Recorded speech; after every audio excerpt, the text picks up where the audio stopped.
the State Criminal Investigation Department, Elewera, for comprehensive investigation and prosecution. She highlighted a disturbing trend referencing a similar incident earlier in the year involving Aziz Adebayo, who confessed to killing 3 women lured through hookup arrangements. In a warning, Oduntola cautioned young women against engaging in hookup activities, noting a high number of girls involved in hookup schemes are slaughtered for rituals.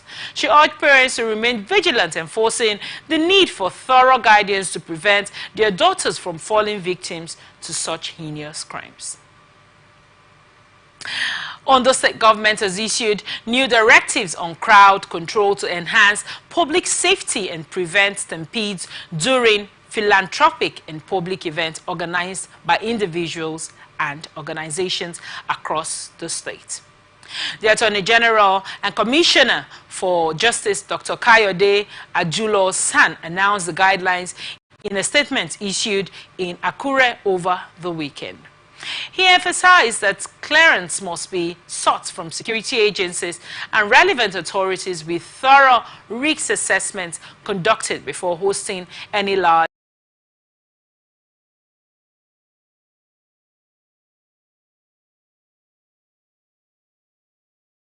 attendance, venue stability, and potential risks for unrest. He stressed that all events must prioritize public safety while respecting citizens' constitutional rights to peaceful assembly. The guidelines, documented as Directive Number 101224, are backed by the powers invested in the Attorney General under Section 195 of the Constitution of Nigeria, 1999, as amended, alongside relevant sections of the Administration of Criminal Justice Law of Ondo State 2015 and the Nigerian Police Act 2020. Dr. Ajulo emphasized the importance of collaboration between event organizers, law enforcement, and local government authorities to ensure the success of these measures. He added that Governor Lucky Orimisa Ayedetiwa's administration remains committed to fostering a secure environment where public events can take place without fear of being crowd-related events. The Attorney General urged all stakeholders to familiarize themselves with the guidelines and ensure full compliance to avoid legal repercussions. These measures, he reiterated, represent a firm commitment by the Ondo State government to safeguarding lives and property and preventing avoidable tragedies during public events. Federal Capital Territory Minister Nyeso Wike has directed government hospitals to provide free treatment to the people that sustained injuries during a stampede at the Holy Trinity Catholic Church in Maitama, Abuja. Wike gave the directive in a statement signed by his senior special assistant on public communications and new media, Mr. Lere Olayinka, in Abuja. No fewer than 10 people, including children, lost their lives, while 10 others sustained injuries to the stampede during the distribution of food items to less privileged and the elderly by the church. The sad incident occurred around 6:30 a.m. on Saturday. Wike said that the FCT administration would ensure that the injured received adequate medical attention. The minister, who commiserated with the victims, also directed that henceforth police permission should be obtained by individuals or organizations planning public distribution of palliatives, either food items or cash. Describing the incident as painful, Wike prayed for the repose of the souls of the lives that were lost and fortitude for their families to bear the irreparable loss. He commended the police and other security agencies for their prompt intervention. Kano State Command of the Federal Road Safety Corps say it has deployed 1,539 personnel to ensure effective traffic management throughout the festive season in the state. The State Sector Commander, Umar Matuzu, made this disclosure in a statement by the command's public relations officer, Abdullahi Labaran, in Kano. The statement said the command deployed 5 ambulances, 25 patrol vehicles, and 1 heavy-duty towing truck, among other operational equipment. According to the statement, 8 units command outpost, zebra, and roadside clinic along Kano Zaria Road would work round the clock to ensure the safety of lives and properties on the highway. The sector commander urged road users to prioritize safety by adhering to traffic regulations and avoiding reckless behavior that jeopardizes lives. Now, operatives of Bauchi Police Command have announced the arrest of 15 individuals for public disturbance in the state. The command's police public relations officer, Ahmed Wakail, disclosed this in a press release issued to journalists. He explained that the group was reported to have attacked innocent civilians and targeted the Civilian Joint Task Force office located near Kandahar Primary School. According to Wakil, the assailants set fire to the civilian JTF office and a section of the state government primary school. He further noted that the swift response of the police operatives had brought the situation under control. He further stated that 15 suspects had been arrested in connection with the incident and investigations are currently ongoing. The PPRO added that Commissioner of Police Anwar Mohammed condemned this unprovoked act against government facilities. He urged the citizens of Bauchi State to refrain from taking the law into their hands and to report any concerns to the relevant authorities. The statement also noted that the police commissioner has directed the State Criminal Investigation Department to undertake a detailed investigation into the circumstances surrounding the incident. 4 alleged members of the Ambazonia rebel organization have been arrested by troops of the 6th Brigade Nigerian Army Sector 3 of Operation Wild Stroke in Taraba State. The troops recovered pipes allegedly stolen by the suspects from the Nigerian National Petroleum Company Limited in the state. The brigade's acting spokesperson, Captain Oni Olubondunde, told reporters in Jalingo, the state capital, on Saturday that the suspects were taken into custody in Takum local government area on December 18, 2024. The suspects who are still being held pending further investigation had 4 cell phones on. Now, in a different operation, a truck with registration number WKR66BB Taraba State carrying 19 stolen NMPCL pipes was monitored and stopped by troops in Natil's community, Batanji District, Wakari local government area. 11 more stolen pipes were recovered in the joint operation with the Nigerian Security and Civil Defense Corps in Wakari Division. We'll go on a short break, and when we get back, we are going to continue with the rest of our stories. Please stay with us.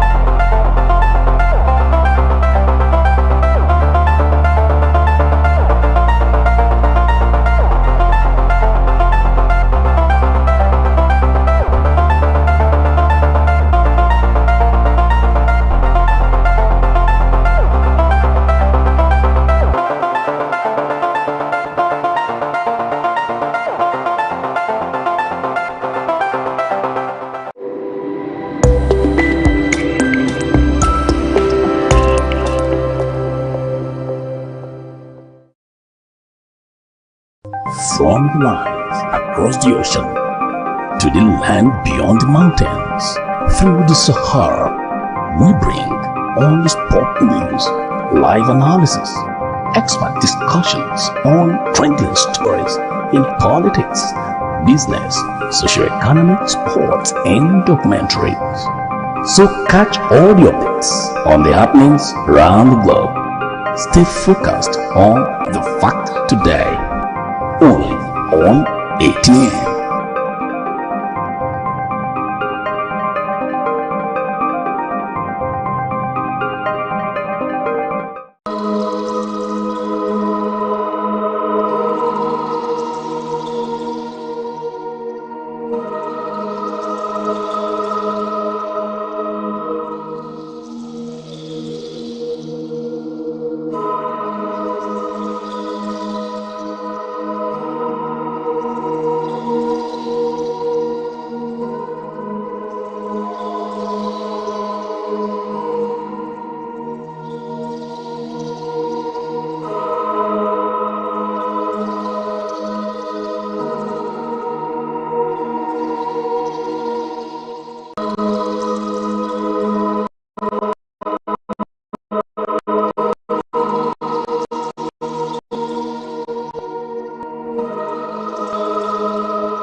Thank you so much for staying with us. Now to the rest of our stories. Taraba State Command of the Nigerian Security and Defense Corps has deployed 1,600 personnel across the state to ensure a peaceful Yuletide. This was disclosed by the state commandant Attorney Balas Bitrus, who announced that all tactical units of the Corps have been mobilized to safeguard lives and property during the festive season. The command spokesman, Ilya Samalia, shared the details in a press statement issued out to journalists in the state. The commandant revealed that the units, which he listed to include the Rapid Response Squad, Special Female Squad, Anti-Kidnapping Squad, and Operation Safe Jalingo, have been activated to address potential threats to peace and security before, during, and after the celebrations. He emphasized the importance of professionalism among deployed personnel, warning that acts of indiscipline would not be tolerated. Congratulating the Christian faithful in the state on the occasion of Christmas, he urged them to embrace the spirit of love and neighborliness, which embodies the essence of the celebration. He also advised residents to celebrate moderately and remain vigilant. He also further admonished citizens spread across the state to report any suspicious activity or individuals to the nearest security agency, stressing that collective efforts are vital to initiating peace and security throughout the state. Former Governor of Zamfara State and Minister of State for Defense, Honorable Bello Mohammed Matalawa, has said that none of President Bola Ahmed Tinubu's policies are against northern interests. According to him, Tinubu's administration is committed to the unification of Nigeria, urging northerners not to be deceived by individuals who oppose the country's unity. The minister stated this while addressing his teeming supporters in Gasu, the Zamfara state capital, during his 6-day visit to the state, adding that he would be visiting the state every 3 months. He assured Nigerians that the current economic challenges they are facing would soon be over, as the federal government is making serious efforts to reposition the country's economy. The minister said that the federal government's economic policies would yield beneficial results, expressing optimism that there is light at the end of the tunnel. The Zamfara State immediate parts governor noted that President Bola Ahmed Tinubu's administration inherited. It disclosed that the federal government had already brought in many trailers of rice to Zamfara State for distribution to citizens as part of the welfare efforts, adding that the trailers of rice are already in Gasu, the state capital. The former governor urged Nigerians to continue fervent prayers for divine intervention, emphasizing that their prayers could help reposition the country. Federal government has officially lifted the ban on mining exploration in Zamfara State over 5 years after the restriction was imposed due to security concerns. This decision comes on the back of significant improvements in the security situation across the state, marking a critical step toward reviving Zamfara's vast mineral potential. Announcing the development at a press briefing, the Minister of Solid Minerals Development, Dr. Dele Aleke, underscored the economic importance of the state, which is home to abundant deposits of gold, lithium, and copper.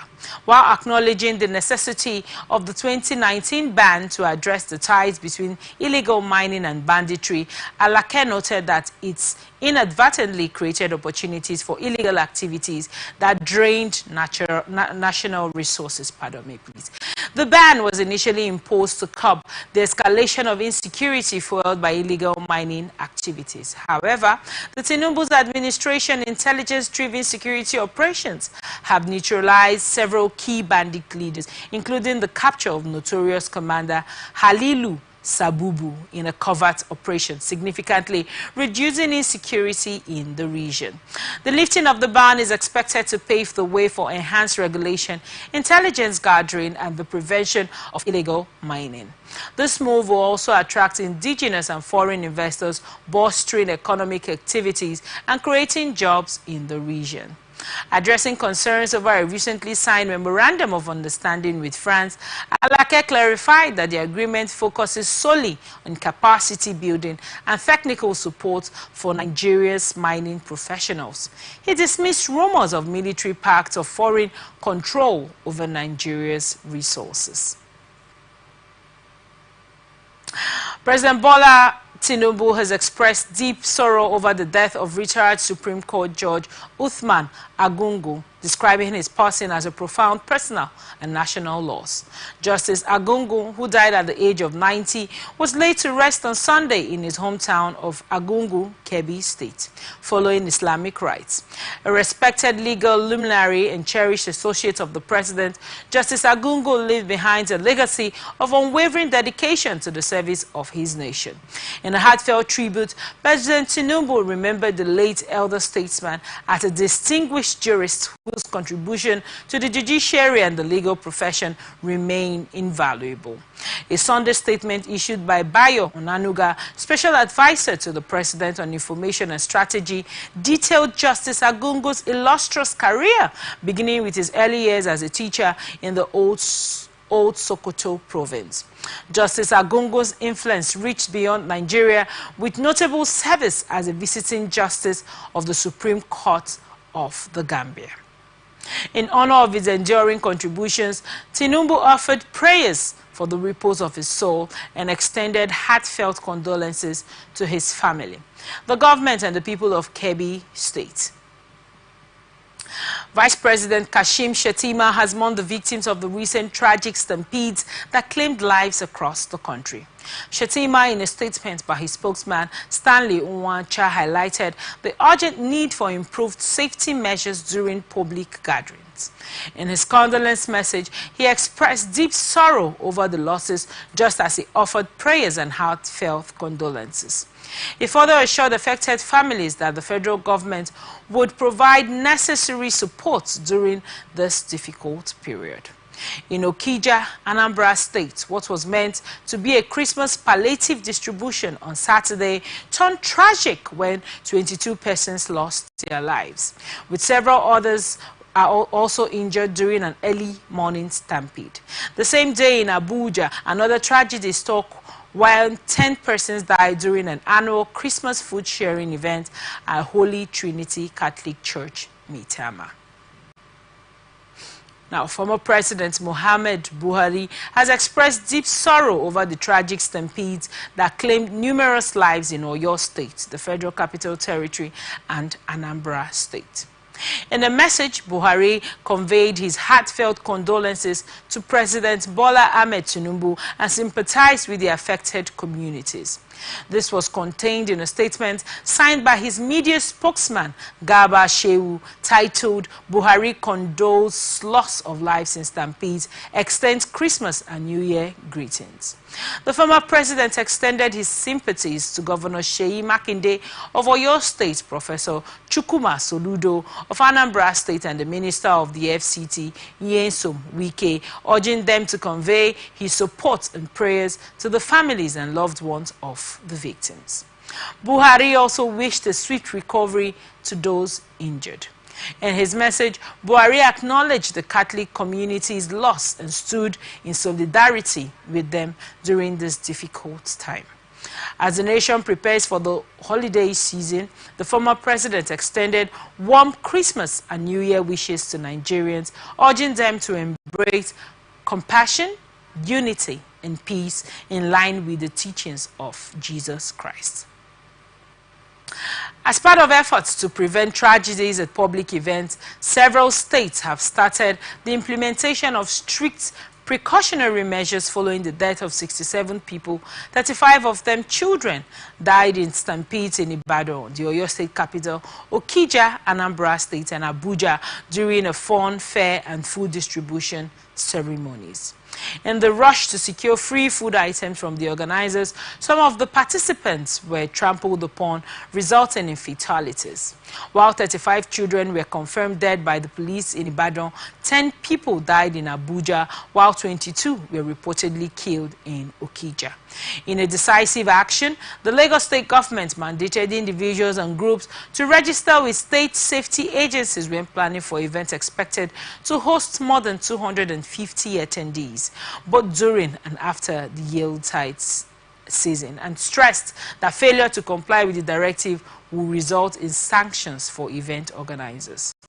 At a media briefing, the State Commissioner for Special Duties and Intergovernment Relations, Gbenga Oyerinde, and his counterpart in the Ministry of Information and Strategy, Gbenga Omotosho, alongside heads of state safety commissions, stressed the importance of adequate crowd control measures in preventing tragedies. Also, Ondo State Attorney General and Commissioner for Justice, Dr. Olukayode Ajulo San, has introduced new crowd control guidelines for law enforcement, event organizers, and local authorities, adding that the guidelines were established under the legal authority of the Constitution of Nigeria 1999 as amended, the Ondo State Administration of Criminal Justice Law 2015, and the Nigerian Police Act 2020. Similarly, Anambra State Governor Chukuma Soludo has called for more structured and safer approach to distributing relief materials to prevent stampedes and loss of lives. A statement signed by his Chief Press Secretary, Christian Aburime, expressed grief on the tragic loss of lives and sympathized with families of those who lost their loved ones. Abia State Governor Alex Oti has also taken measures to forestall similar incidents in the state. In a statement issued by the Special Advisor to the Governor, Media and Publicity, Ferdinand Ikwoma, on public safety alert, said organizers of any event that will require a large crowd of people and should get across to the Abia State Homeland Security or local government authority for the necessary guide and support to ensure safety of all attendees. Also, the Akwa Ibom State government said it had taken measures to avoid stampede in the state by decentralizing palliative sharing that attracts large crowd in the state, adding that during palliative sharing, the state ensures local government chairmen coordinate the distribution to avoid large crowds in any particular area. Federal government has declared Wednesday, December 25th, Thursday, December 26th, and Wednesday, January 1st, 2025 as public holidays to mark Christmas, Boxing Day, and New Year celebrations.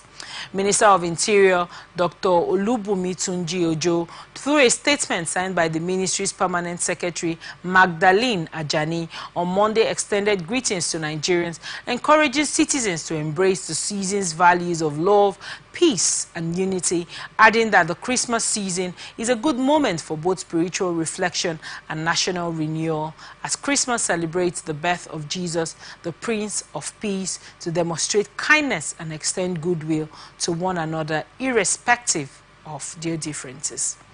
He further stressed the need for Nigerians to strengthen familial and community bonds, fostering harmony that contributes to national development, as well as the federal government's commitment to ensuring peace, security, and prosperity across the nation. He also expressed optimism that President Bola Tinubu's renewed hope agenda will drive the country towards a more prosperous 2025.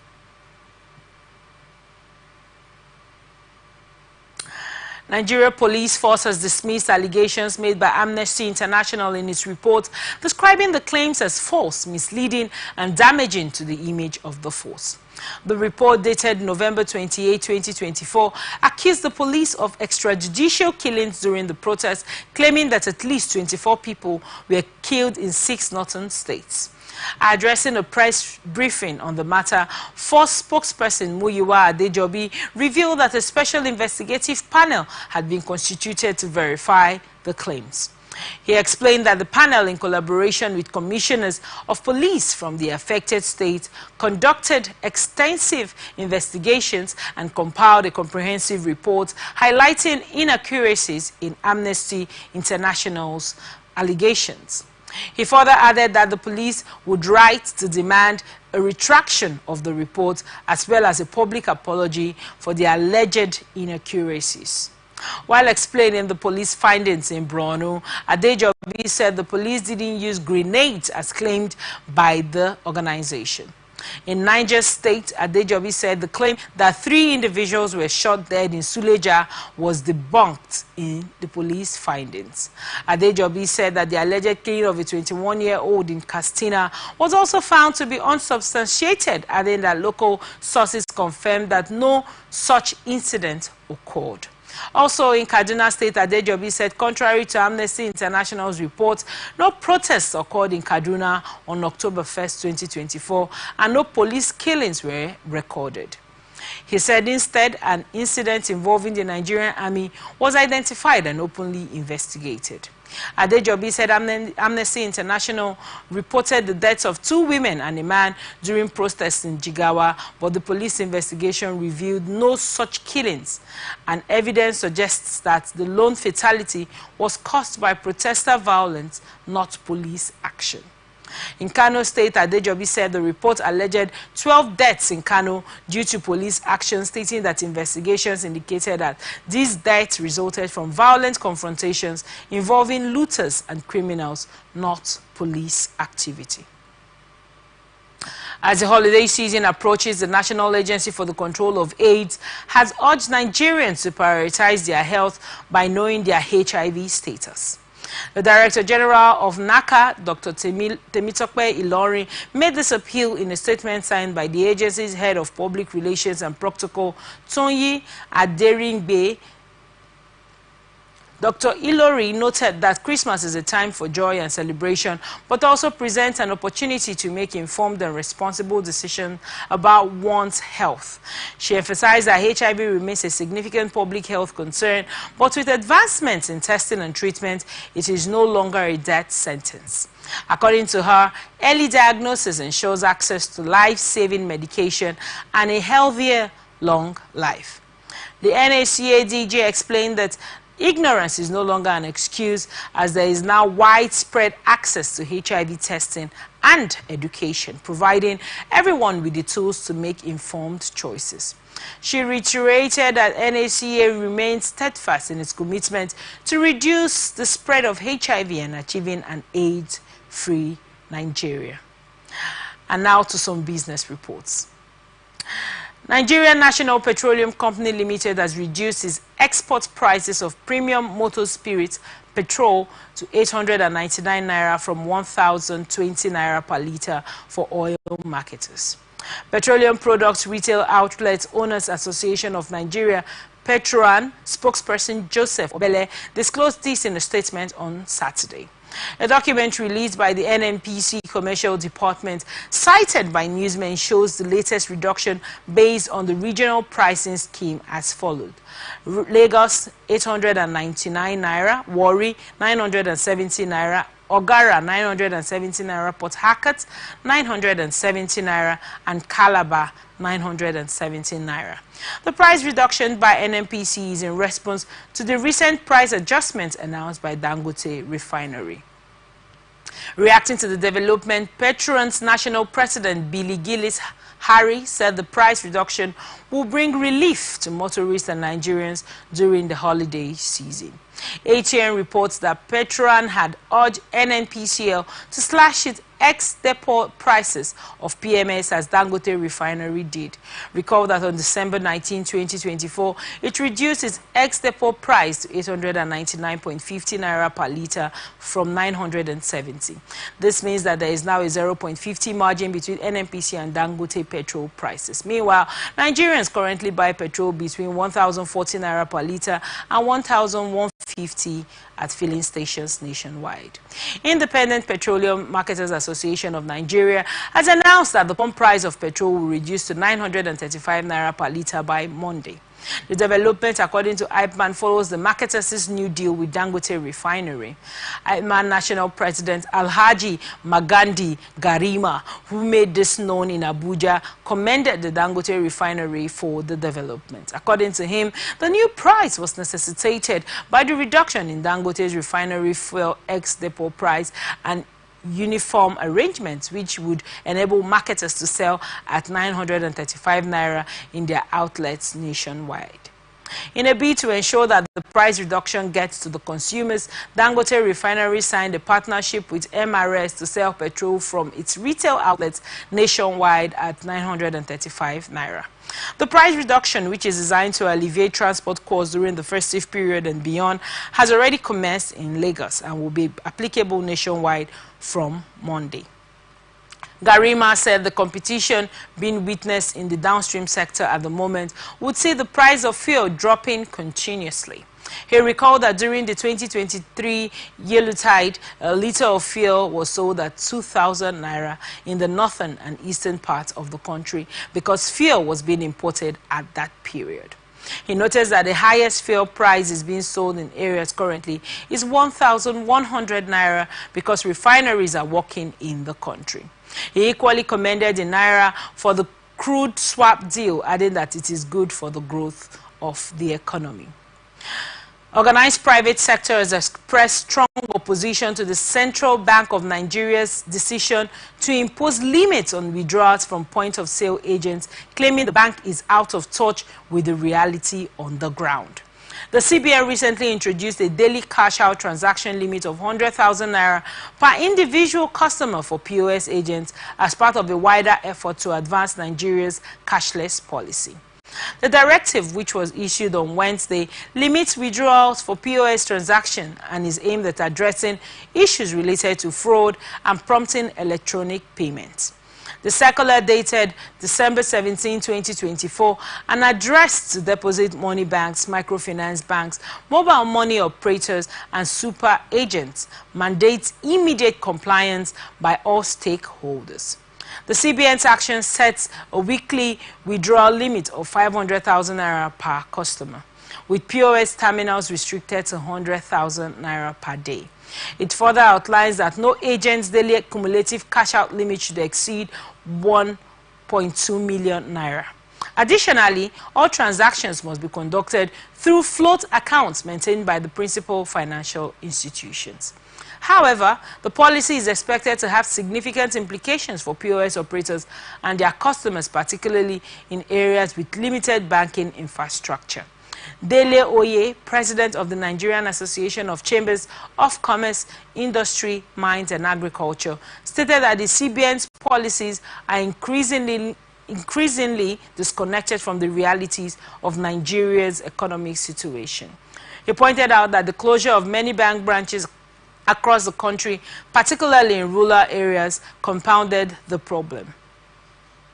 Further, Oye highlighted the issue of diminished value of 100,000 naira, which has become insufficient to cover basic living costs due to the economic challenges faced by Nigerians. Nigerian Electricity Regulatory Commission has reported a decline in the revenue collection efficiency of distribution companies for the third quarter of 2024.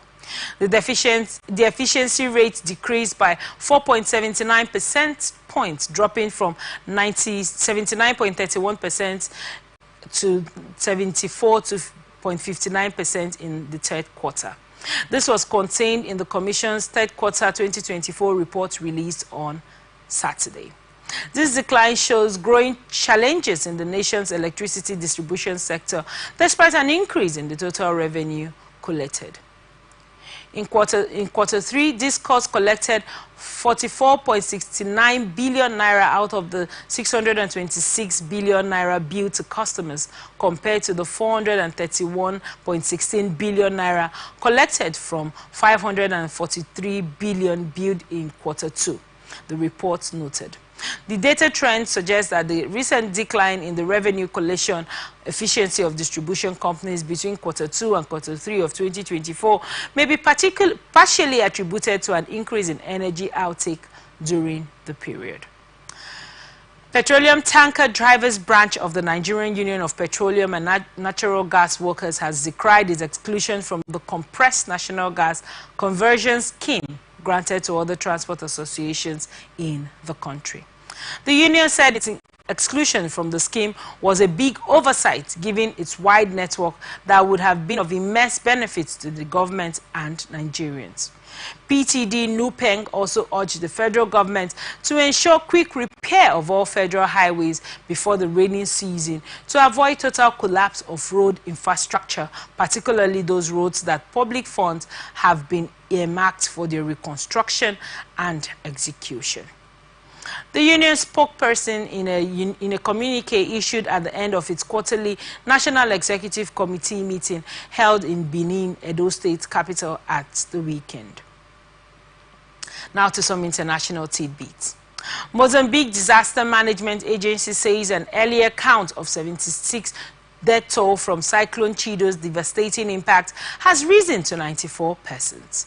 The cyclone, which ravaged the Indian Ocean region last week, left a trail of destruction in its wake, including the obliteration of over 110,000 homes in Mozambique. Cyclone Chido first struck the French island territory of Mayotte before making landfalls on Mozambique's north coast, where it unleashed winds of up to 260 kilometers, 160 miles per hour, and dropped 250 milliliters, 10 inches of rain in just 24 hours.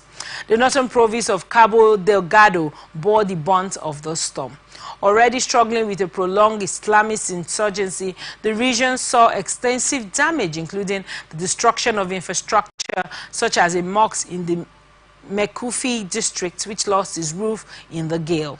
More than 620,000 people have been affected by the cyclone, with over 500,000 concentrated in Cabo Delgado. Relief efforts are currently ongoing, but the scale of destruction has hampered immediate recovery, leaving many residents without shelter, food, or access to clean water. The cyclone's devastation comes at a time of heightened political tensions in Mozambique.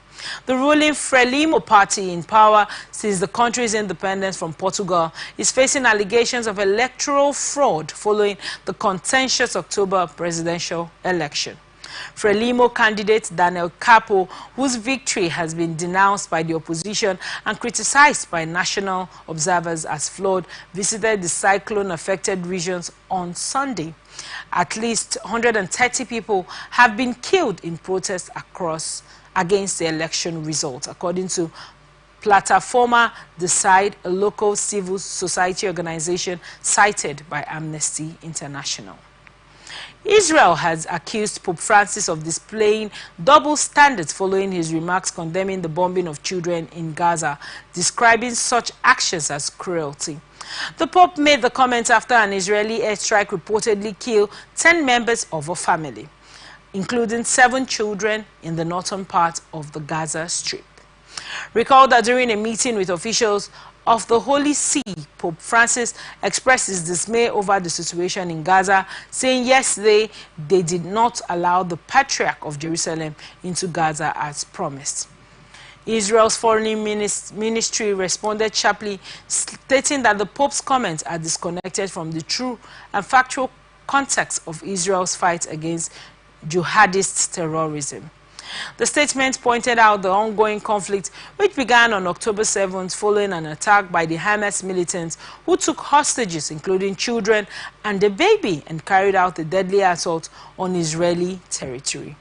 The ministry criticized the Pope's remarks, saying cruelty is terrorists hiding behind children while trying to murder Israeli children. Cruelty is holding 100 hostages for 442 days.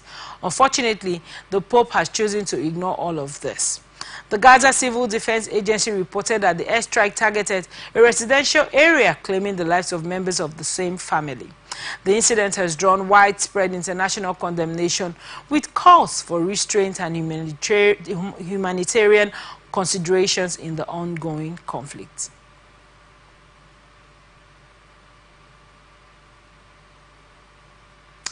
And that's the size of the package. Thank you so much for watching. I am Otaria Benjamin. Remember that you can follow us on all our ATN socials. On Twitter, we're on Atlantic Television Network. On Facebook and YouTube, Atlantic Television Network.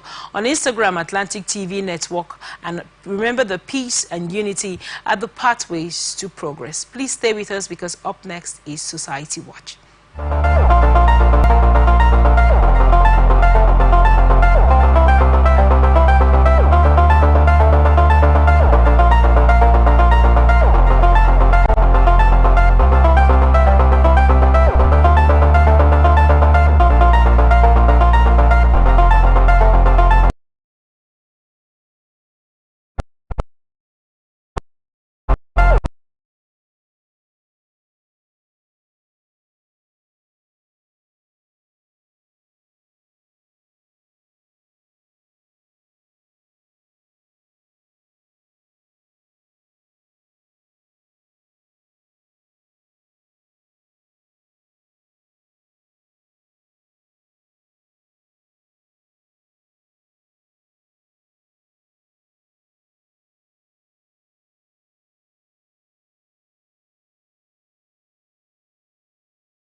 From the lines across the ocean to the land beyond the mountains, through the heart, we bring all the sport news, live analysis, expert discussions on trending stories in politics, business, socio-economic, sports, and documentaries. So catch all the updates on the happenings around the globe.